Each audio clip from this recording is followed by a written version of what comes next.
The Adventures of Huckleberry Finn by Mark Twain.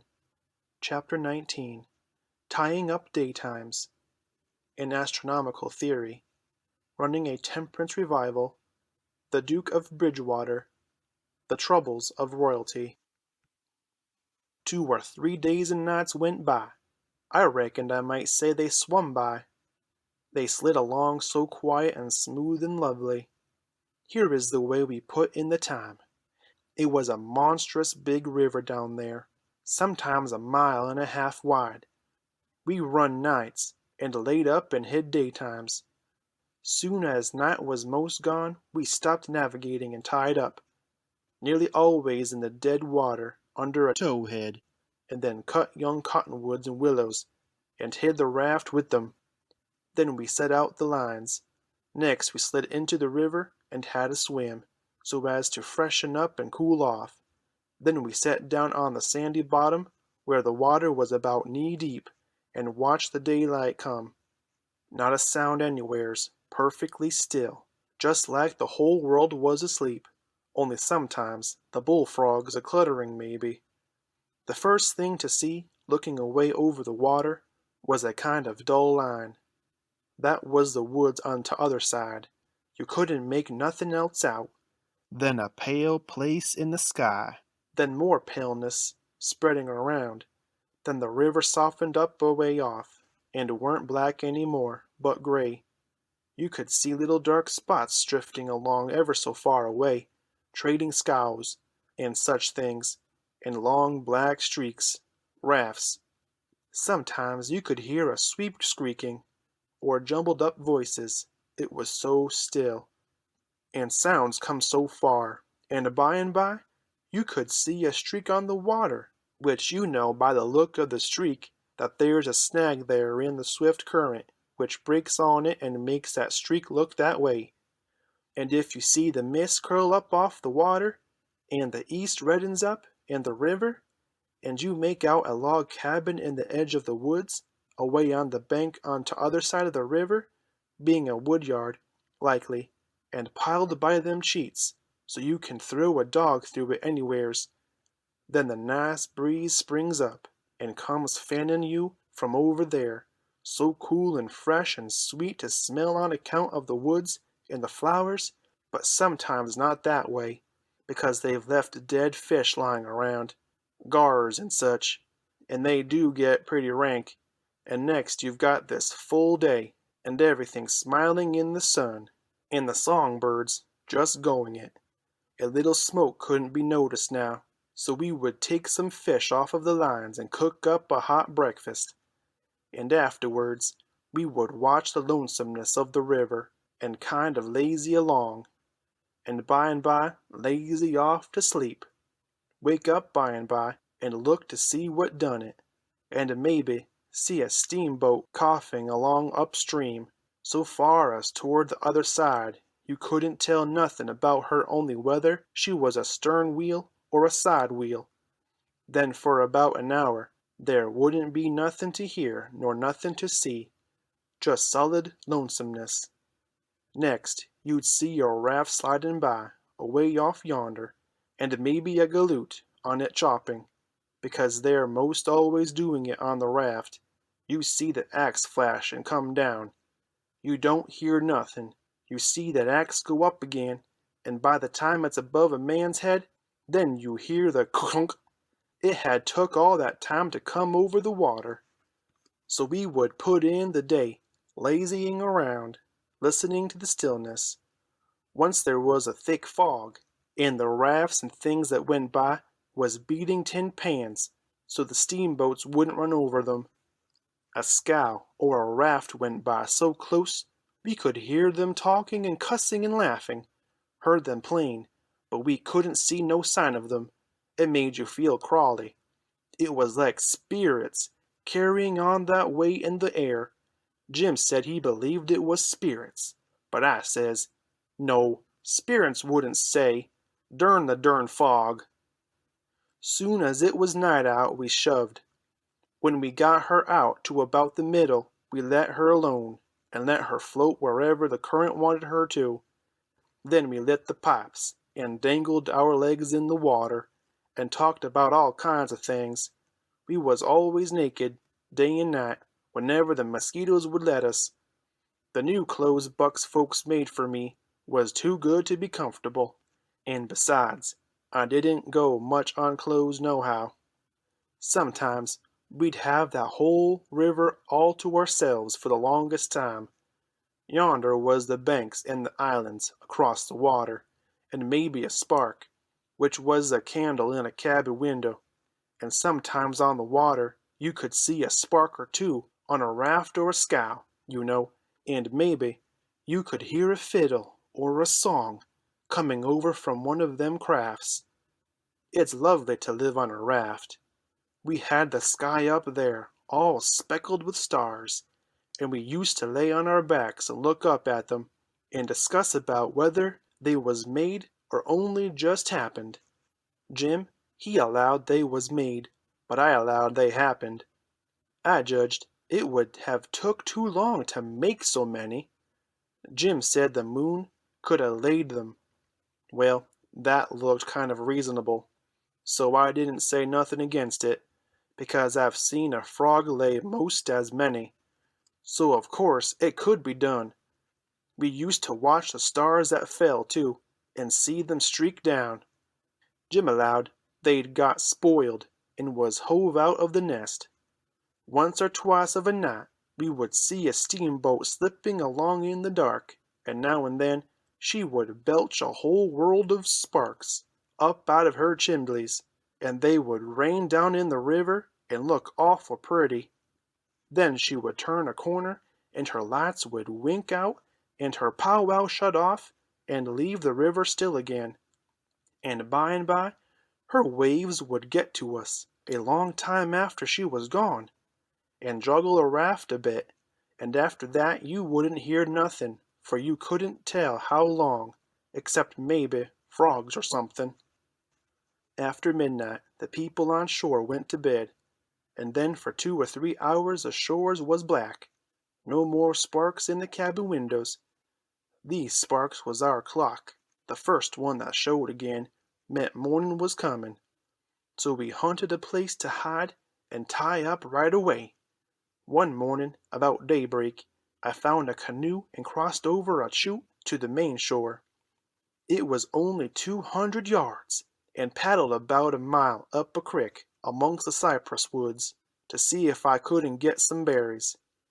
Just as I was passing a place where a kind of a cow path crossed the creek, here comes a couple of men tearing up the path as tight as they could foot it. I thought I was a goner, for whenever anybody was after anybody, I judged it was me, or maybe Jim. I was about to dig out from there in a hurry, but they was pretty close to me then, and sung out and begged me to save their lives, said they hadn't been doing nothing, and was being chased for it, said there was men and dogs a-comin', they wanted to jump right in, but I says, "Don't you do it! I don't hear the dogs and horses yet. You've got time to crowd through the brush and get up the crick a little ways. Then you take to the water and wade down to me and get in. That'll throw the dogs off the scent." They done it, and soon as they was aboard, I let out for our towhead, and in about 5 or 10 minutes we heard the dogs and the men away off shouting. We heard them come along toward the crick, but couldn't see them. They seemed to stop and fool around a while. Then as we got further and further away all the time, we couldn't hardly hear them at all. By the time we had left the mile of the woods behind us and struck the river, everything was quiet, and we paddled over to the towhead and hid in the cottonwoods and was safe. One of these fellows was about 70 or upwards, and had a bald head and very gray whiskers. He had an old battered-up slouch hat on, and a greasy blue woolen shirt, and ragged old blue jeans breeches stuffed into his boot tops, and home-knit galooshes. No, he only had one. He had an old long-tailed blue jeans coat, with slick brass buttons flung over his arm, and both of them had big, fat, ratty-looking carpet bags. The other fellow was about 30, and dressed about as ornery. After breakfast we all laid off and talked, and the first thing that comes out was that these chaps didn't know one another. What got you into trouble? Says the bald-headed to t'other chap. Well, I'd been selling an article to take the tartar off the teeth, and it does take it off too, and generally the enamel along with it. But I stayed about one night longer than I ought to, and was just in the act of sliding out when I ran across you on the trail this side of town, and you told me they were coming, and begged me to help you to get off. So I told you I was expecting trouble myself, and would scatter out with you. That's the whole yarn. What's yourn?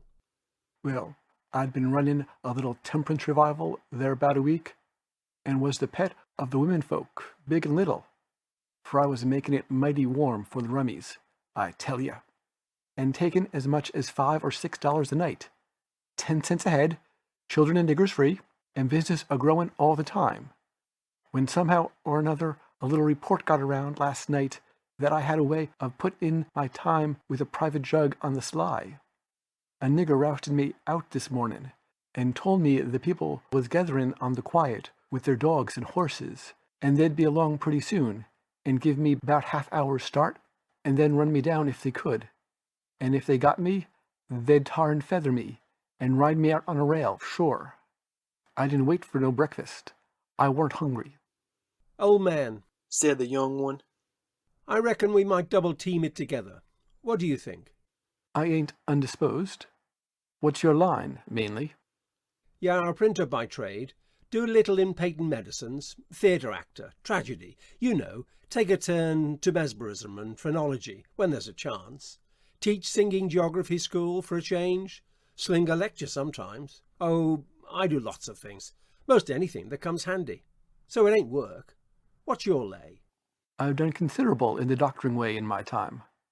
Laying on o' hands is my best holt, for cancer and paralysis, and such things. And I can tell you a fortune pretty good when I've got someone along to find out the facts for me. Preachin's my line too, and working camp meetings, and missionarying around. Nobody ever said anything for a while. Then the young man hove a sigh and says, Alas, What are you alassin' about? Says the bald head.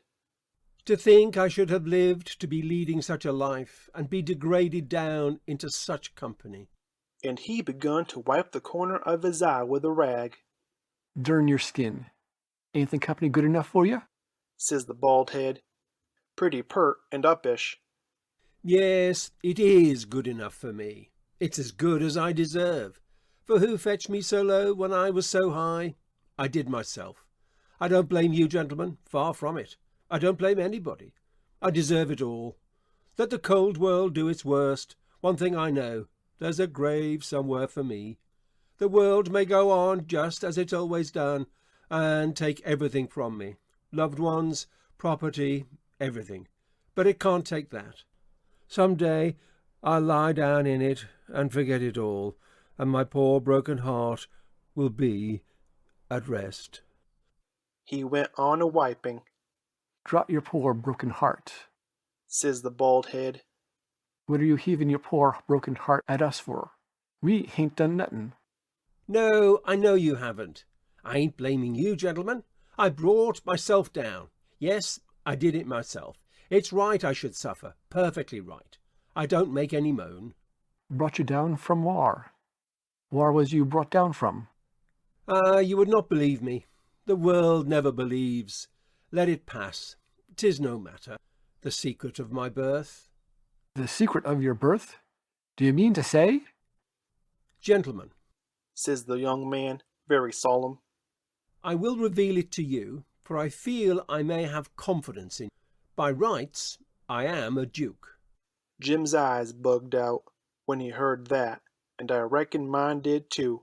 Then the bald head says, No, you can't mean it. Yes, my great-grandfather, eldest son of the Duke of Bridgewater, fled to this country about the end of the last century to breathe the pure air of freedom, married here and died, leaving a son, his own father dying about the same time. The second son of the late Duke seized the titles and estates. The infant real Duke was ignored. I am the lineal descendant of that infant. I am the rightful Duke of Bridgewater, and here am I, forlorn, torn from my high estate, hunted of men, despised by the cold world, ragged, worn, heartbroken, and degraded to the companionship of felons on a raft. Jim pitied him ever so much, and so did I. We tried to comfort him, but he said it weren't much use. He couldn't be much comforted. Said if we was a mind to acknowledge him, that would do him more good than most anything else. So we said we would, if he would tell us how. He said we ought to bow when we spoke to him and say, Your Grace, or My Lord, or Your Lordship. And he wouldn't mind if we called him plain Bridgewater, which he said was a title anyway, and not a name, and one of us ought to wait on him at dinner, and do any little thing for him he wanted done. Well, that was all easy, so we done it. All through dinner, Jim stood around and waited on him, and says, Will your Grace have some of this, or some of that? And so on, and a body could see it was mighty pleasing to him.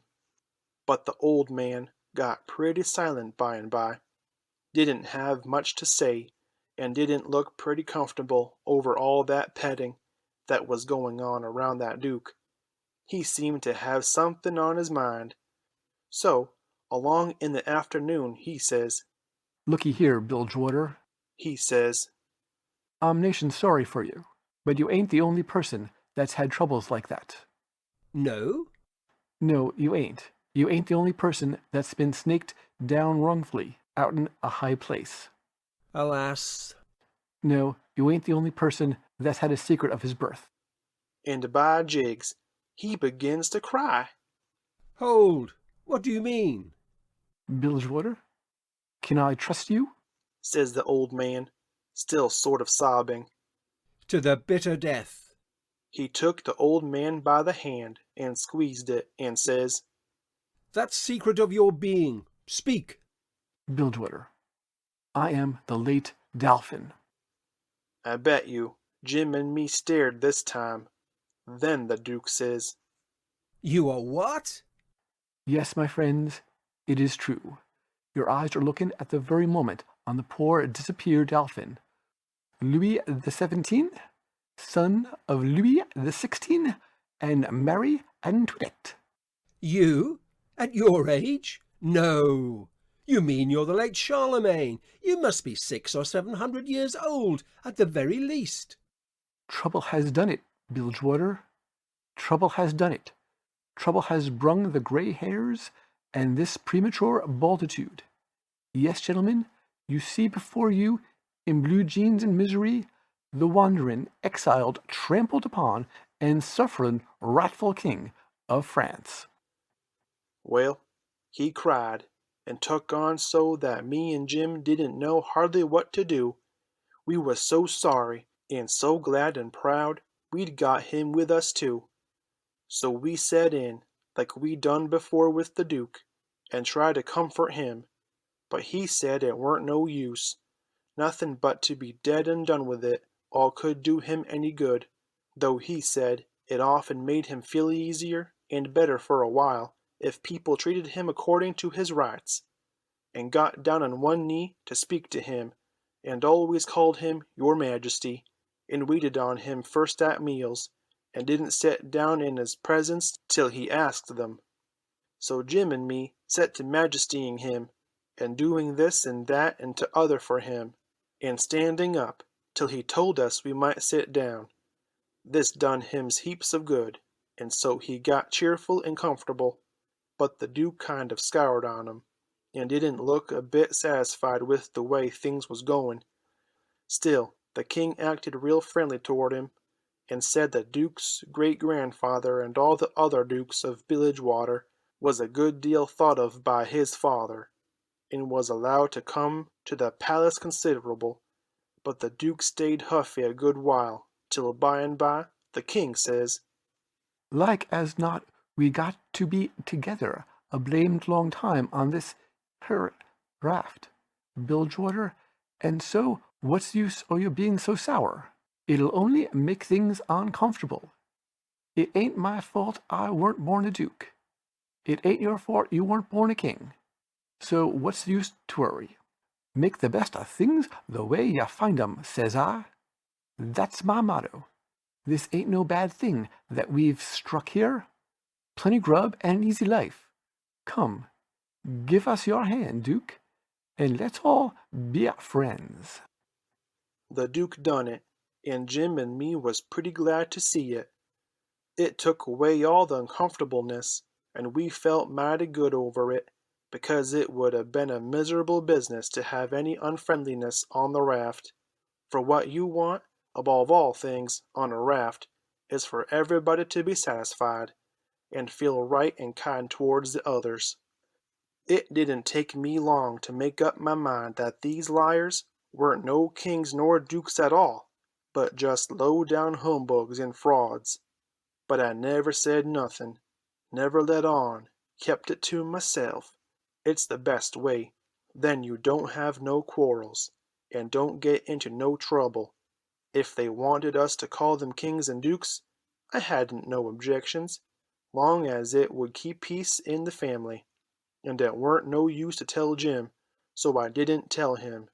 If I never learnt nothing else out of pap, I learned that the best way to get along with this kind of people is to let them have their own way. End of chapter 19.